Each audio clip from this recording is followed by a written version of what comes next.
Pour envoyer ton rover sur Mars et pour qu'il soit autonome, il va falloir que tu le transformes en système automatisé.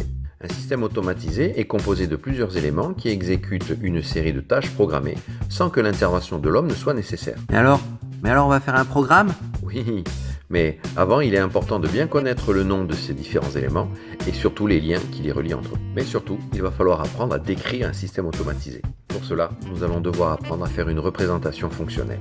Je te montre.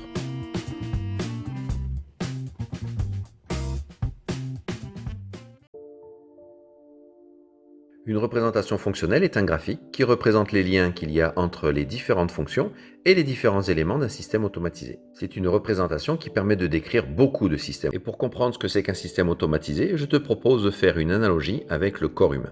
Voici donc Ève et Adam. Ève a faim et elle a besoin d'énergie. Elle demande à Adam de lui donner la pomme rouge. Adam s'exécute. Il entend ce que lui demande Ève, vérifie dans quelle main il tient la pomme rouge, pour alors tendre le bras en disant « Tiens ». Une fois la pomme récupérée par Ève, Adam ramène son bras.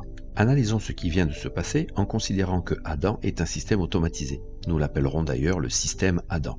Imaginons simplement que c'est un robot ou un androïde. Le système Adam est donc composé de deux parties. La partie commande, qui sera décrite plus tard par la chaîne d'information, et la partie opérative, qui sera elle décrite plus tard par la chaîne d'énergie. La partie commande va capter l'information en provenance de Ève. Cette information est appelée une consigne.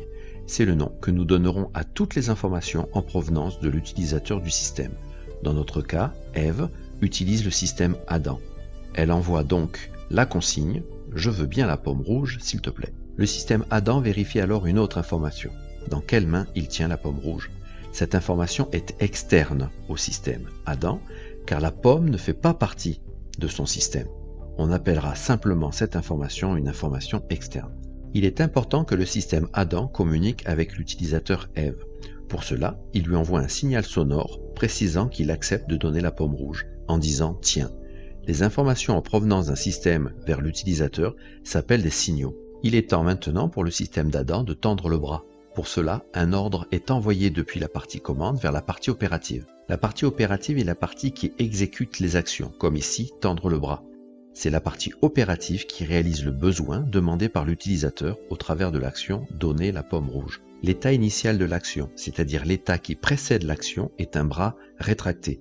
L'état final de l'action, c'est-à-dire l'état qui suit l'action, est un bras tendu. Mais ce n'est pas fini. Lorsque Ève récupère la pomme, une information en provenance de la main retourne vers la partie commande pour préciser que la pomme n'est plus dans la main. Cette information est dite interne, car la main qui renvoie l'information fait partie du système Adam. La partie commande peut alors envoyer un ordre à la partie opérative pour rétracter le bras. Enfin, il ne faut pas oublier qu'un système nécessite de l'énergie pour fonctionner, surtout pour la partie opérative qui est la plus gourmande. Ce n'est pas un hasard d'ailleurs si la chaîne qui décrit la partie opérative porte le nom de chaîne d'énergie.